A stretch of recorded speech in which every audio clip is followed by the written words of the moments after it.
What's up, everybody? It's your boy B. Scott with the Philadelphia Eagles. I just want to thank you all for tuning in. Don't forget to subscribe to the show and leave a 5-star rating. Fly, Eagles, fly.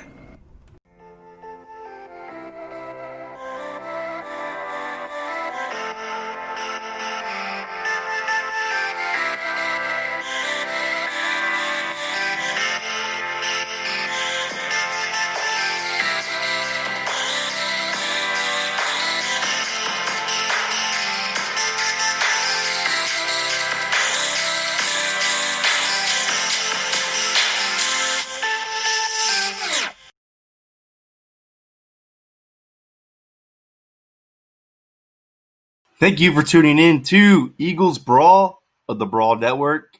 Wherever you're listening, iHeartRadio, Apple Podcasts, Spotify, or any other podcast platform, we greatly appreciate it. I'm your co-host, Conor Myles. With me is my co-host, Jonny Page. Jonny, we're with Eagles Brawl now. I know it's been old news now since we're on episode 4 or 5 at this point, but I'm excited, man. That network really believes in us, and it's great to be with such a building brand. And I know you and I always talk Eagles football in messages, so I'm glad that we finally had an outlet to come on and finally voice our opinions and in depth, because you and I both know writing articles doesn't get the whole point out. It gets half of what we feel.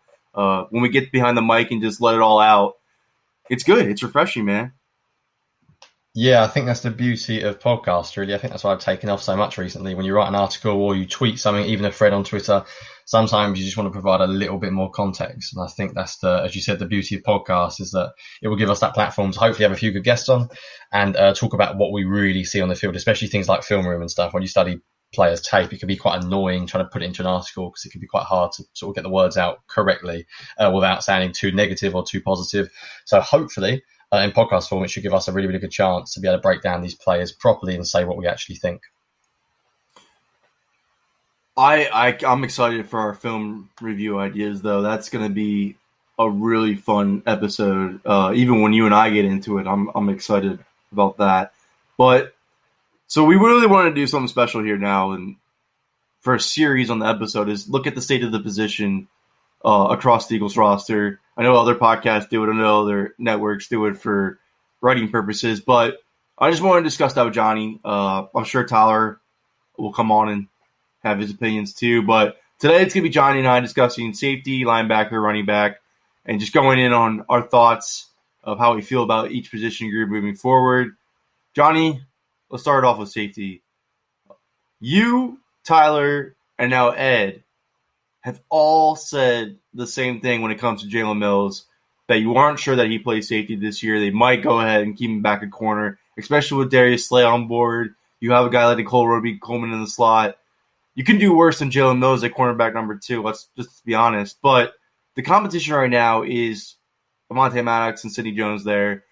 Right now, we're led to believe, because of what Josina Anderson went off of and Jalen Myles announced, is that he's playing safety this year.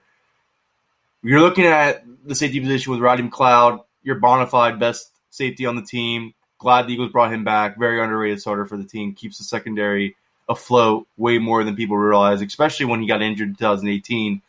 His impact was sorely missed in that secondary. So I'm glad they brought him back. They're going to miss Malcolm Jenkins, as we know.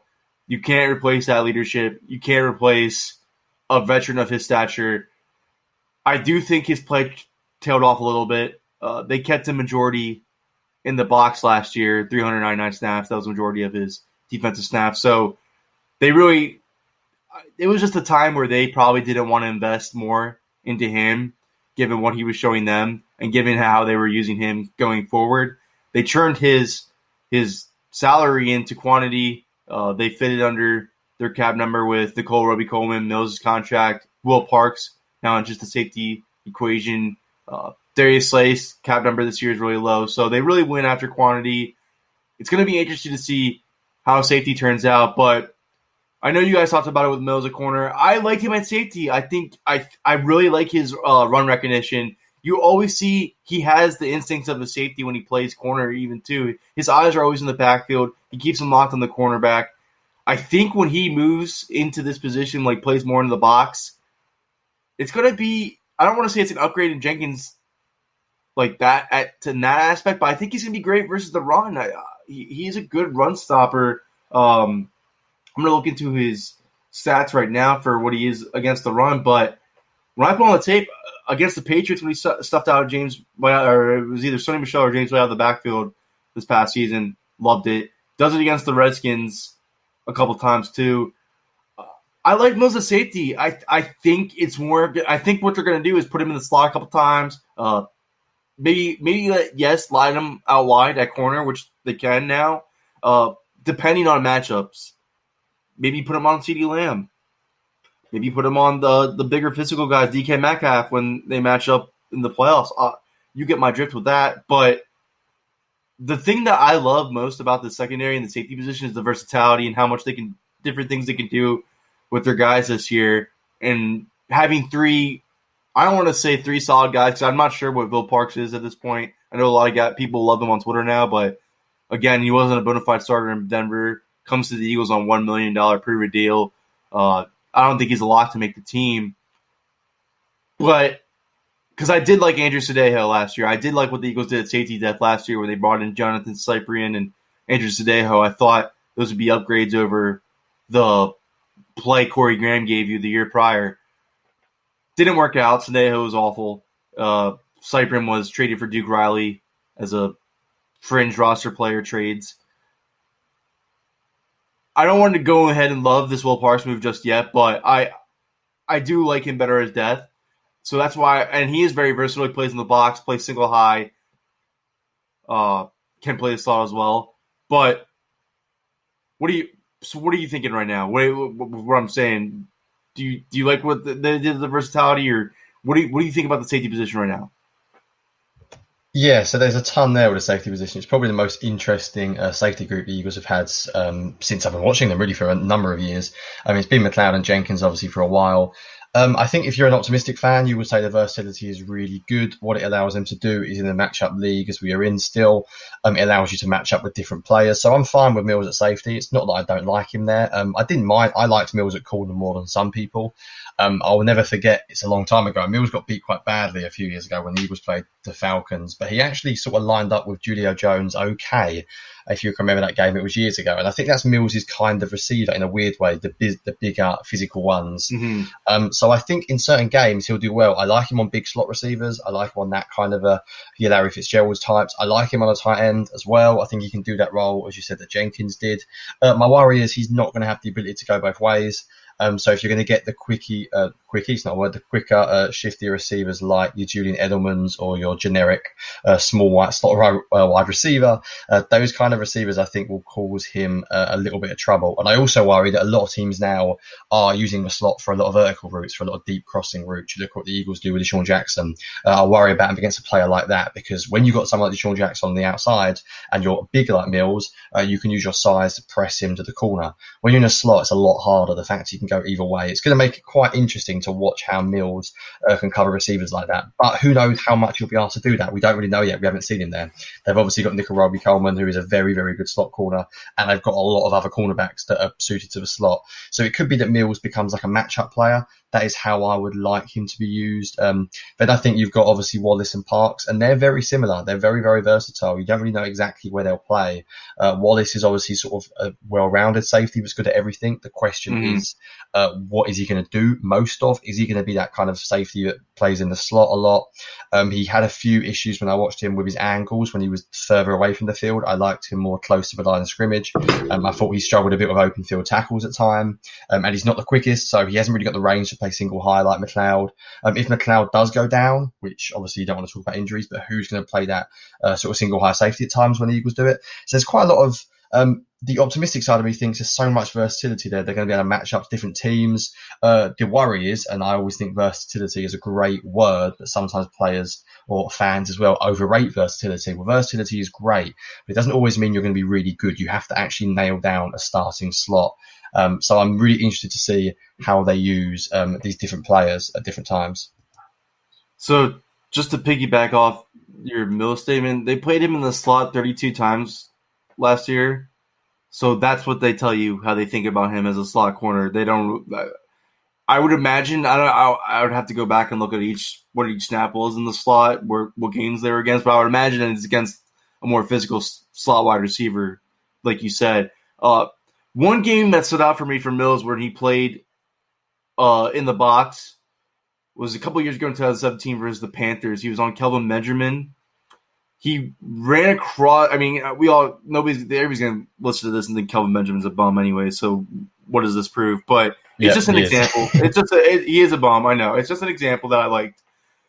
2017, Cam throws it out to Kelvin right away. Myles comes quickly from his range and pulls him down immediately. Makes an immediate tackle, physical hard tackle on Kelvin Benjamin that stops the third down.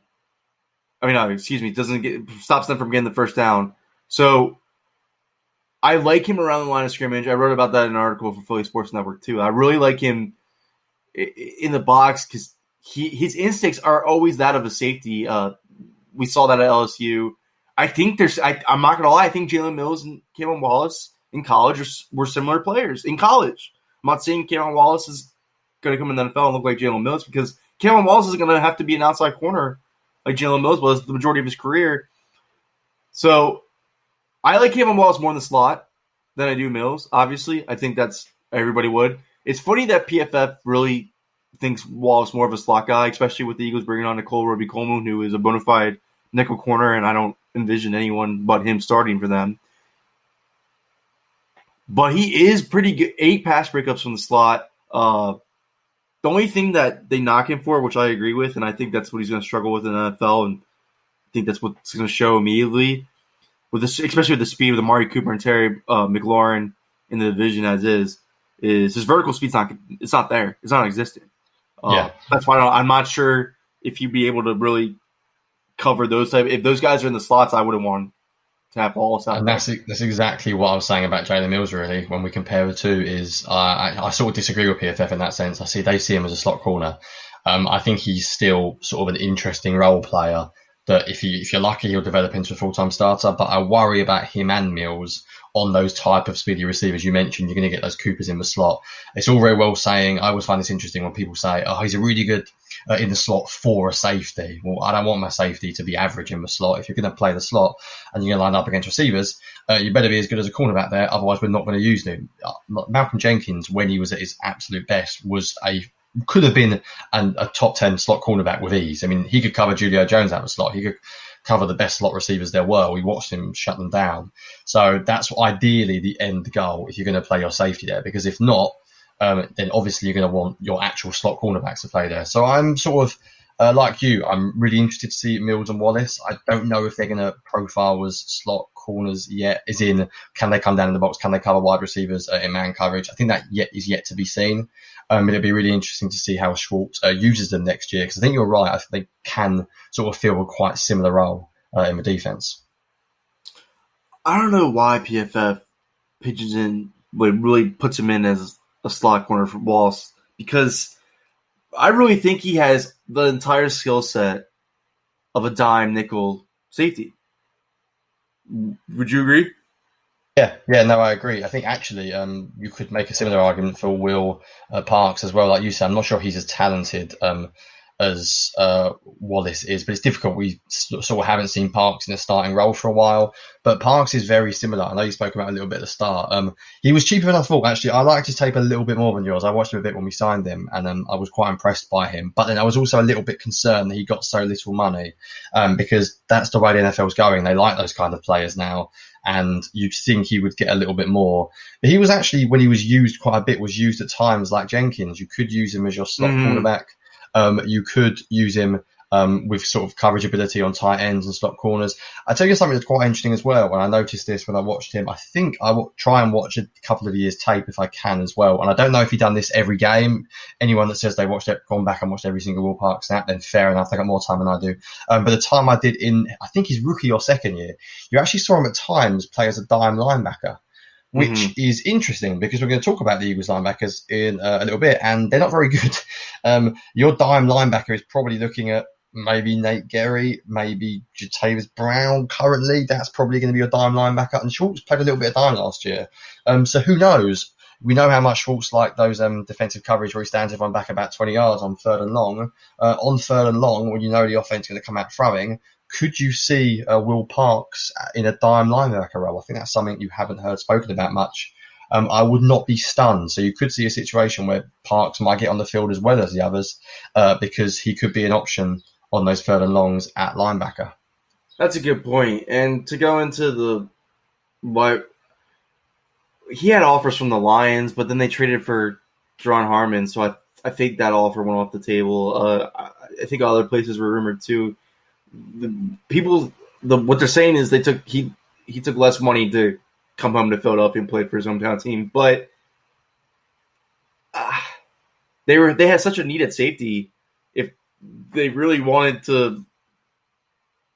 thought that much of him, I think it would have been a bigger deal. But I agree. I did not think of that, and I do agree with you. The dime linebacker role might be good because one of these.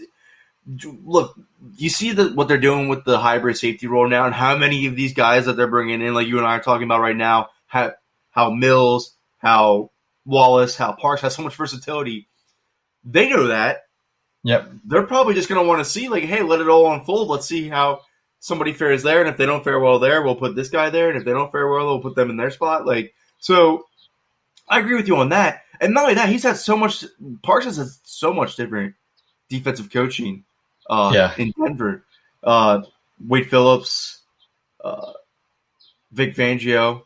So he can do a bunch of different things. It's just he's never really proven himself as a bona fide starter, and his market told you that as well. But, Jenkins signed with the Eagles for a really low deal after underwhelming ended to his tenure with the Saints. I'm not going to completely discount it. I just don't. I think highly more of Myles and Wallace at this point.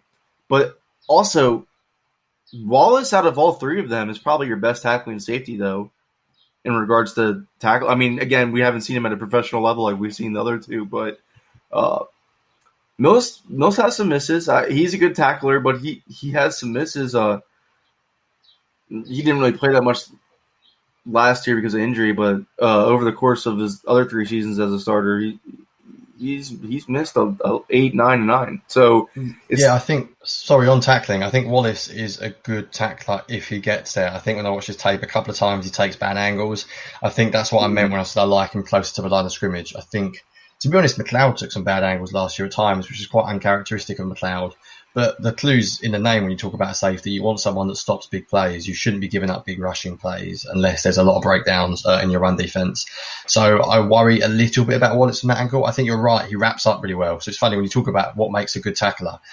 Some players could have more missed tackles than others, yet I think they're a better tackler because they take better angles, and some players don't even get to the ball carrier in the first place to miss the tackle, if that makes sense. I'm not saying missed tackles are a good thing, but sometimes they show you that a player is there or thereabouts the ball because they react quickly. So Wallace sometimes takes bad angles. So stats might not show that as a missed tackle, but I think he's got to work a little bit on his leverage. And I think if he's near a line of scrimmage, he'll be better, because I think he struggled a little bit more when he was further away from the line of scrimmage.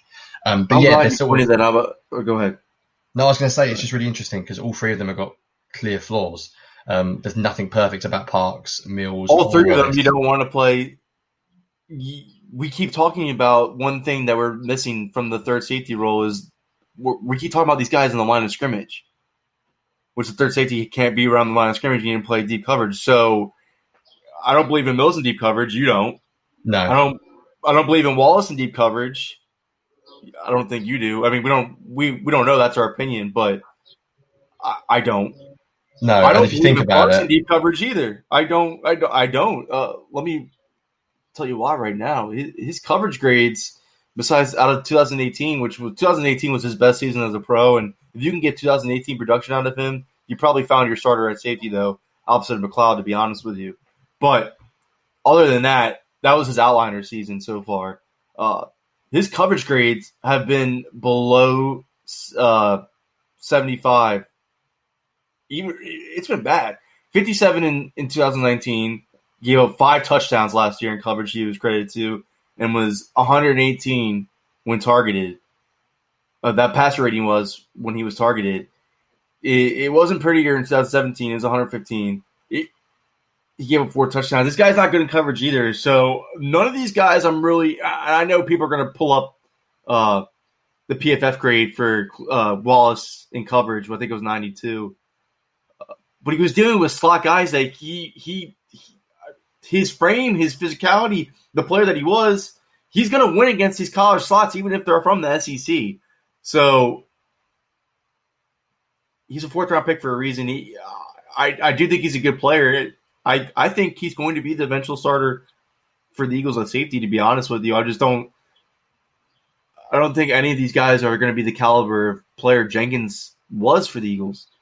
Yeah, just last thing for me as well. We mentioned about none of these players being that good deep and more of a line of scrimmage. I think it's fair to say, especially as the Eagles sign Slay, they're not going to sign Slay to be a cover 2 corner. They're going to play a lot of single high this year. I think it's safe to say they're going to play quite a lot of man. There's going to be quite a lot of cover 3, cover 1 type stuff. So you might not need your safety to roll back as much. You might find that you can get them close to the line of scrimmage, and they're obviously going to bank on Slay shutting down number 1 wide receivers, or at least competing with number 1 wide receivers. So I think you'll probably see less cover 2 anyway. So maybe that's not as big of a worry as we think.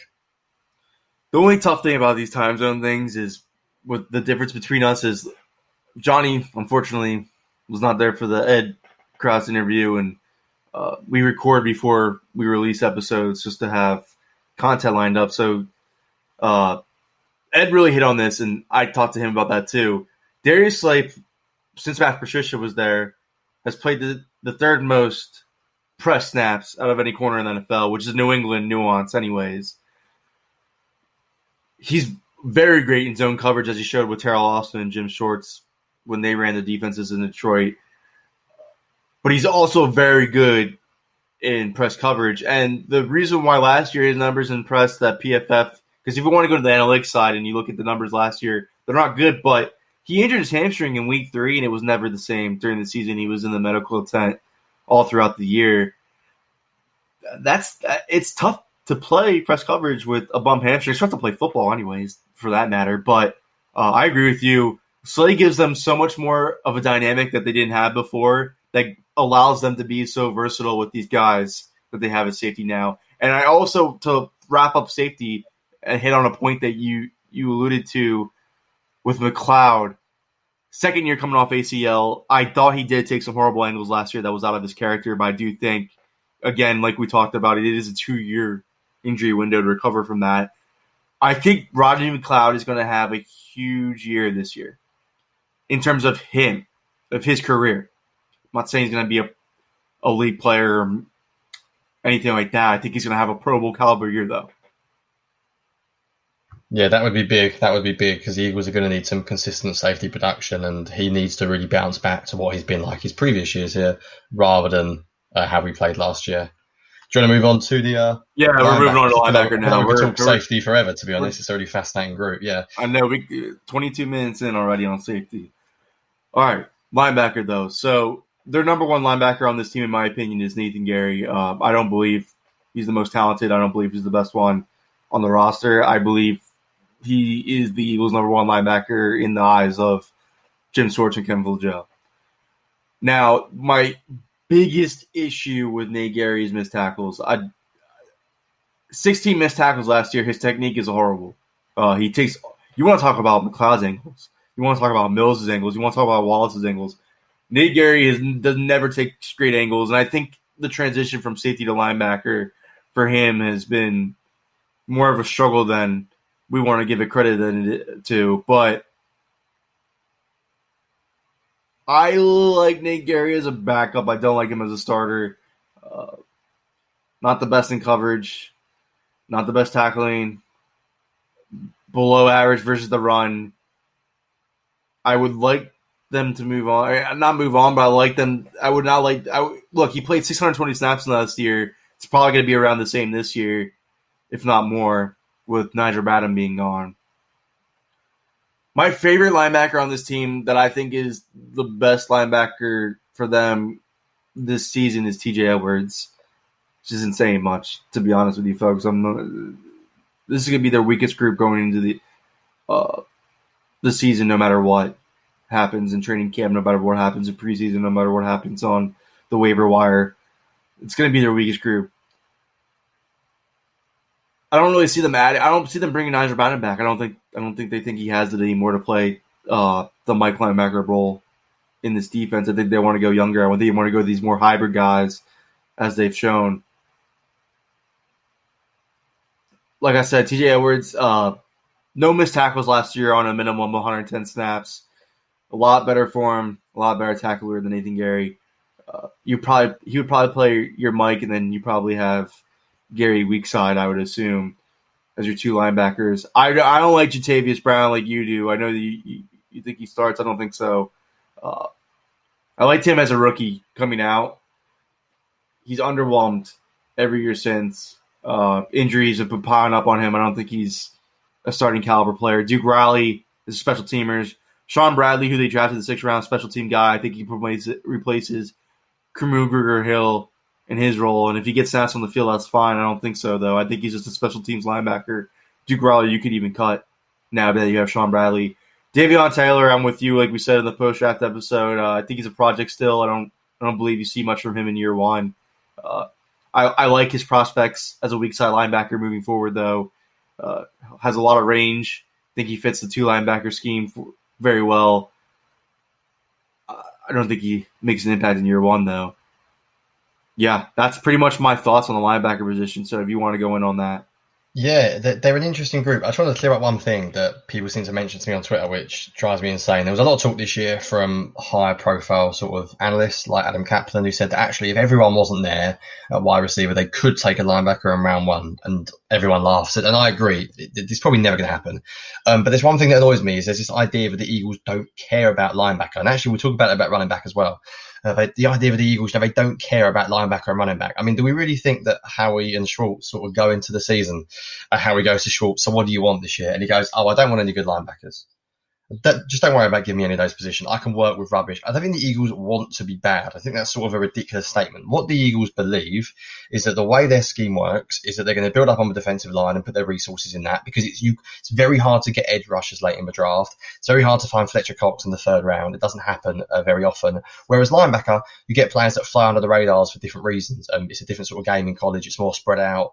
So sometimes linebackers can look worse. And they can become better players in the NFL. But this idea that the Eagles don't want to be good, I find sort of ridiculous. The Eagles are going to put less resources in linebacker, but they paid Michael Kendricks a few years ago. I think Jordan Hicks would have got paid a pretty good deal if he didn't get injured too often. Nigel Bradham got paid when he first came here. Even under Chip Kelly, D'Amico Ryans was here. They've had some big names at linebacker over the past. So I don't think they sort of, this idea that sort of annoys me a little bit, but they sort of almost don't care about the position. I just don't think they invest as much in it.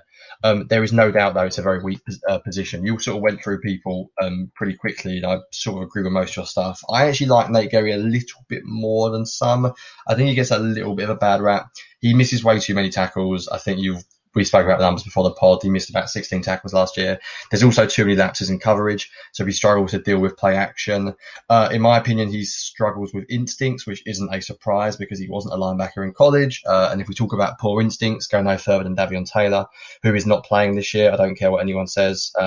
If Taylor's starting this year, then there's a huge problem. I don't care if he was a 3rd round pick. He was a late 3rd round pick, and I assume he was taken for special teams. Jonny, wait.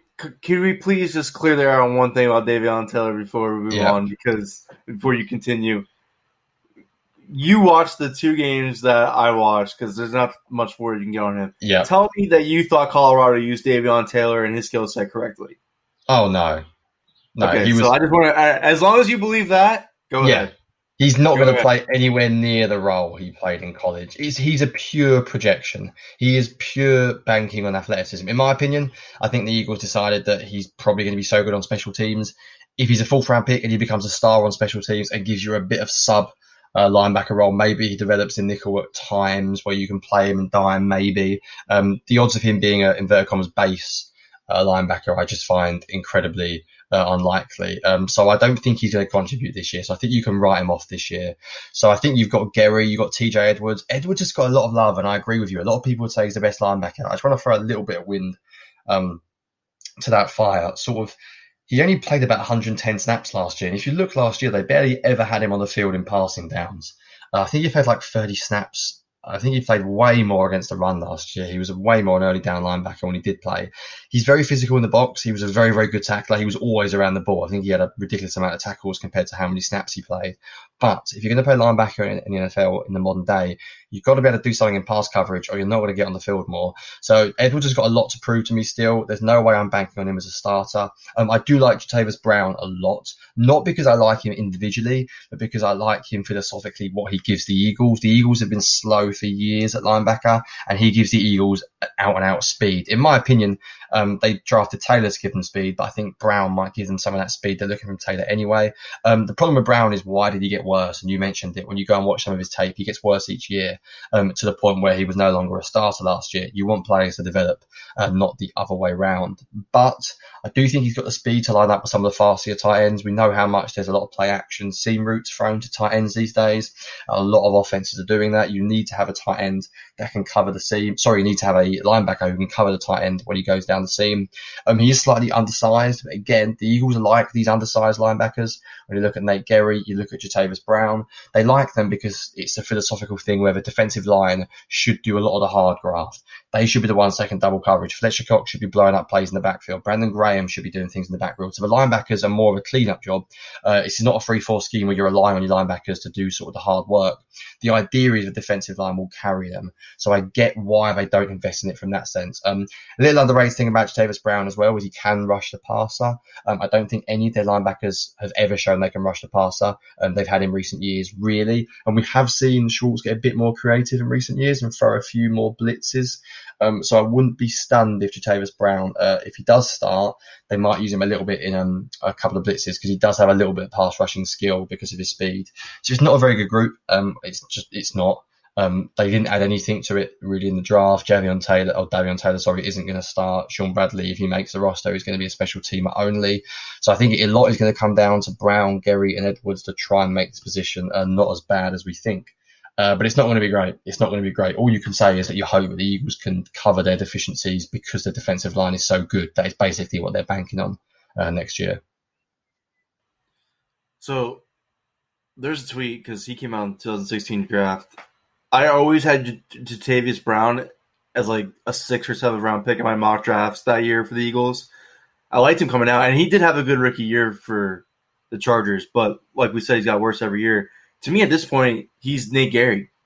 They just signed the exact same player. I think everyone on the Eagles roster is actually Nate Gerry on defense. I think they've got a lot of Nate Gerrys. There's a lot of safety linebackers that take bad angles. And what's really quickly, why we mentioned that, was so bizarre about Gerry. I was watching some of him recently for this piece. They barely ever use him outside the box. Like, for a safety who's become a linebacker, he isn't proper linebacker now. You don't see him doing, you sort of think safety linebackers can cover. He doesn't do that. He is a pure box linebacker, which is really interesting. I don't want to do that with Jatavis Brown, though. Yeah. I wouldn't want to do that either with Jatavis Brown. I mean, even his rookie year, PFF gave him a good coverage grade, but the numbers aren't that great. He was targeted 51 times. He gave up 42 receptions for 338 yards and 2 touchdowns. Yeah, he's got speed though. That's the one thing that he gives you. He does, but how much anymore though, man? He's been injured. That's the thing. He only played 94 snaps last year. He's a complete wild card. I agree with you though. I understand where you're going with this. You're optimistic because of what he's shown.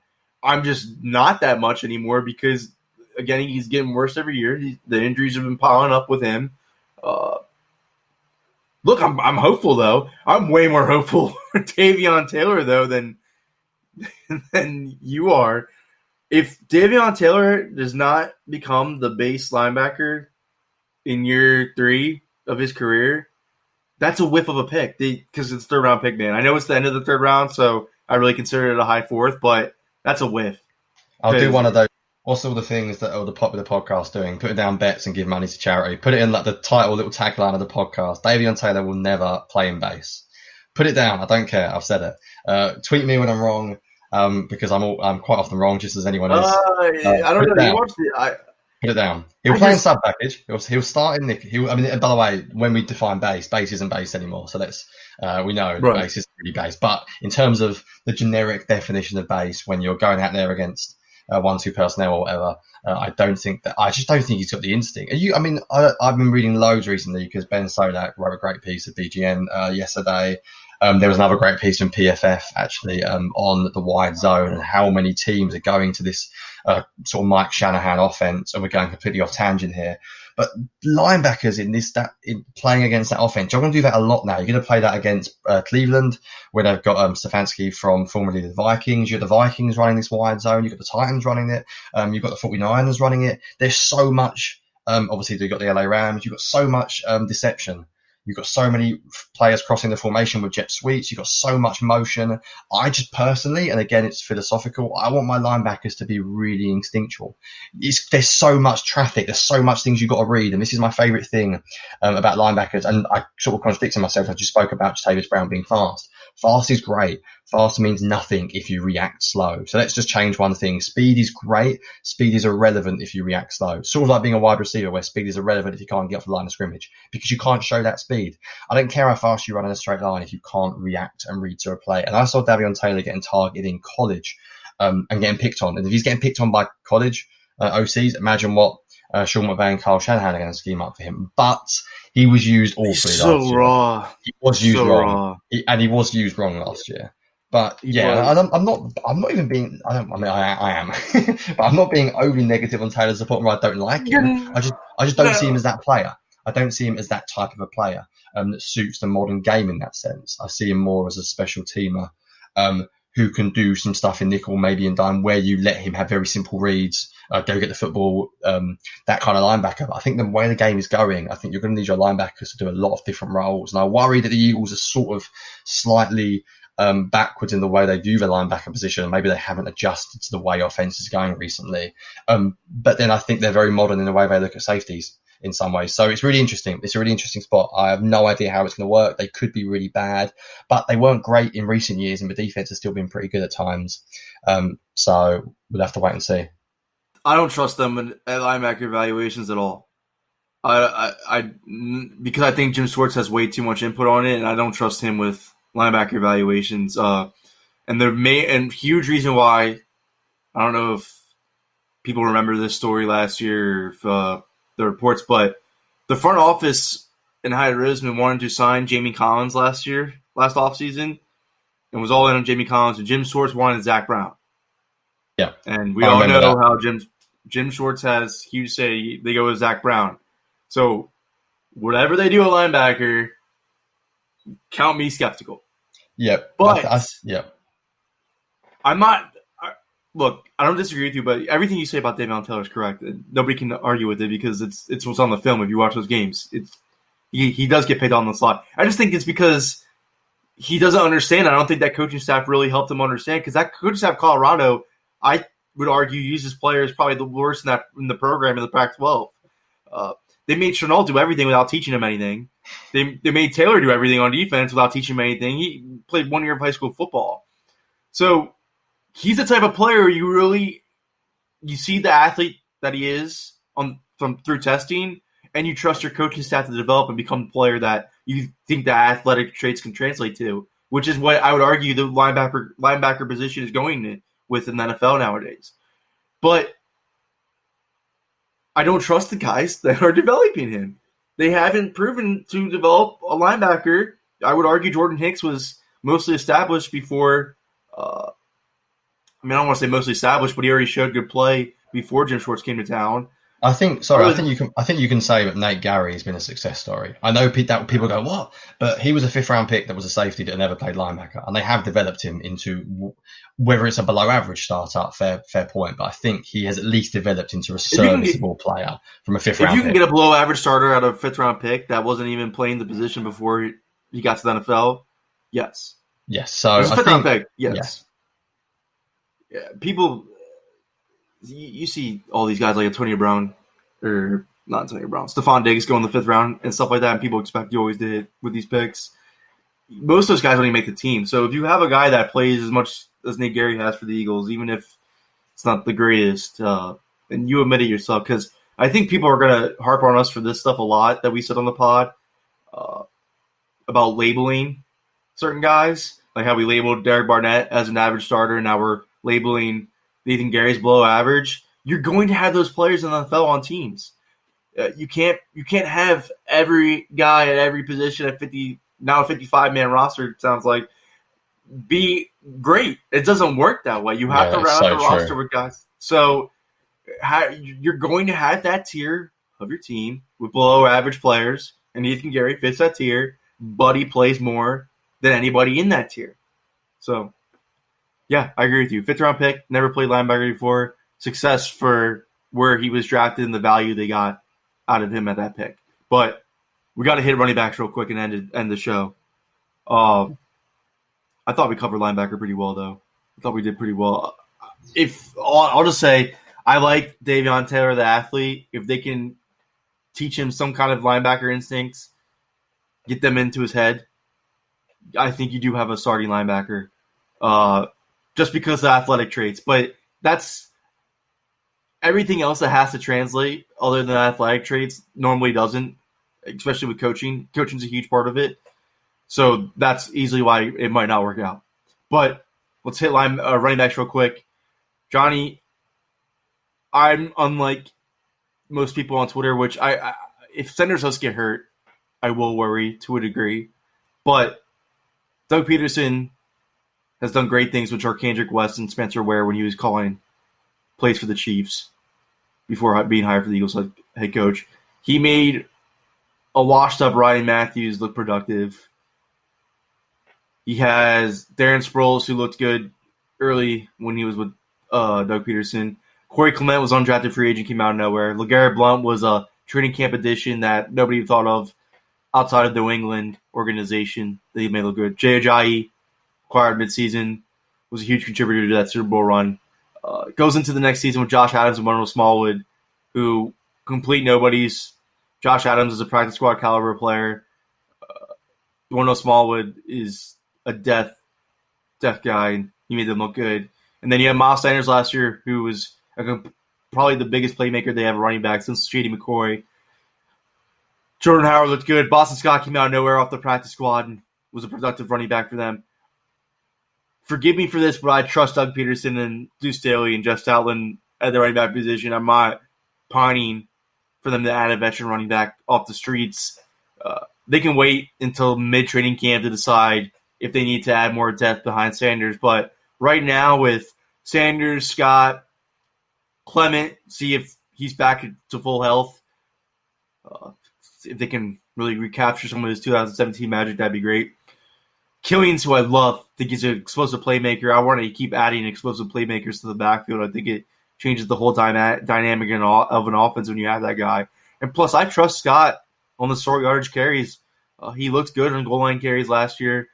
Looked good on the short yardage guys. He looks like what Darren Sproles did in that role. He was with Peterson. I don't mind him in that role, so that's why I would add more explosiveness. Michael Warren. I did say Adrian Killians, from UCF. Michael Warren is a physical guy if they do want to add more physicality. Running back is a position that you can replace so easily. I would like to see one of these running backs, undrafted guys, make the team. I would rather see that over a veteran guy, but I know you think otherwise too, and most Twitter does. And maybe during that training camp they decided to bring a veteran running back in. I wouldn't disagree or be mad about it, but what are your thoughts? Well, firstly, we've got to correct one thing you said. You said Corey Clement came out of nowhere. It's not true if you were following me, Conor. He was good at Wisconsin. So he was I forgot to mention that for TJ Edwards. I liked TJ Edwards at Wisconsin before Twitter did. So before we get into that. But Clement was good at Wisconsin. I always thought he was going to be drafted. I was surprised he was undrafted free agent, man. Yeah, completely random story about that. If you don't know this, because you probably don't. If anyone that followed me about 3 years ago, sometimes on Eagles Twitter, you get sort of attached to players, don't you? And I was just watching the running backs, and I had a podcast at this point as well, and I was talking about them. And being from the UK, I don't really know who's going where. So when some people say they watch tape with a blank slate, I really watch it with a blank slate. Like, I know nothing about these guys. And I watched Corey Clement about my 12th running back that year, and I was like, he's really good. And I just sort of tweeted out, like, he's really good. I really liked him. And when I ended up doing my rankings, he ended up like 10 above a lot. I think he came out the same year as like, was it P. Ryan, the guy the Redskins got, who people liked, who I never liked. And I was always on Clement. always Came really out the year Donald Pumphrey got drafted over him. I literally said, and go back on my Twitter, I said he will make the roster over Smallwood and Pumphrey, and people were like, "You're mad," and I went, "No, he's better." And apparently he fell because of off-the-field concerns, Clement. But I always liked Clement quite a lot. If he was fully healthy, he could be the third running back done. Sanders, Scott, and Clement, I think you've got it all. Because Clement can do everything. He can play third down. He can run the power concepts you want to run. He ran all that in college. He can run zone concepts. I completely agree with you, actually, on one aspect. I trust Doug and Juice to make the running back position good. And there's one key reason why that people don't get into, which I find quite interesting. When people talk X's and O's, people love to talk about pass concepts. They talk about what different offensive coordinators are doing in the passing game. You see a lot of plays breaking down sort of different passing concepts. We don't talk about running the ball much. Why do some players run well in certain schemes? Well, part of the thing is Doug is incredibly varied in the Eagles run scheme. If you've ever studied the Eagles run game in depth, Sanders ran a ton of zone concepts last year because that's what he's good at. Guess what? Jordan Howard comes in the game. Right, let's run a bit more power. Let's run a bit more duo. He doesn't ask running backs to do stupid things. He doesn't ask running backs to run his scheme, per se. His scheme is so multiple. Guess what? If you're good at running power, we'll run power. Why can he do that as well? Well, because he's always had unbelievably athletic offensive linemen. Brandon Brooks, put him in the power scheme. He's brilliant. Put him in his own scheme. He's brilliant. Lane Johnson does everything. Kelsey's obviously suited to a more zone-based scheme, but Kelsey's so athletic, he can do everything. Jason Peters could do anything. So the Eagles have been lucky that the way they run their offense, they can just run a ton of different things. And what that means is running backs often look good in their system because they've got a good offensive line, and Doug will sort of base the offense around what the running back is good at. So I don't really worry. I think Sanders can do it. Sanders is phenomenal. I mean, if you're a fantasy guy, Sanders should be a first round pick, in my opinion. Sanders will have a very, very good year this year. You saw him get better as the season went on. He's pretty much a zone runner, but I think they'll start to use him in the goal line more. I actually saw a couple of clips late in the season where they ran duo on the goal line with Sanders, which is like your classic power concept, and they ran it with him because Howard was injured, obviously, but it still showed some trust. I think they might add a veteran running back. I wouldn't complain if they do, mainly because they might not be sure on Clement's health. But Scott showed he could handle the load for a couple of games if you need him to. If Clement is healthy, you're completely fine there. But I don't think they'll trust Clement because of his health. I wouldn't be surprised if they sign a running back for the veteran minimum and then move on from him if it doesn't work out. But I think that's just a little important note to make about the Eagles running game. People look good because the Eagles, and Doug especially, have done a brilliant job of taking a running back's strengths and using them correctly. Basically the opposite of Chip Kelly, for example, who was like, this is my system. I don't care if Sean McCoy is not great in it. Get rid of him. Get someone who fits the system. So I think that's what Doug does so well. I think he's such a good coach with the running back. And I think that comes from Andy Reid, who was very similar. You can give Doug a power running game and he'll go and use the Garrett Blunt and he'll use him excellently. You can go and give Doug Myles Sanders and he'll use him in a completely different way.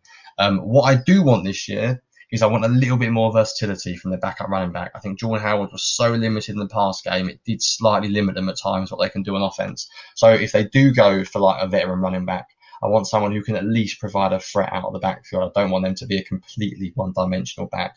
But like you, I just don't worry about the running back position. I think Sanders, Scott are really good. I think Clement, if he's healthy, has shown he can do it all. And Clement, go back if you ever bored, want to read a bleeding green piece on Corey Clement, go and read what I wrote about him. He runs power, he runs counter, inside zone, outside zone, sweep. He runs it all.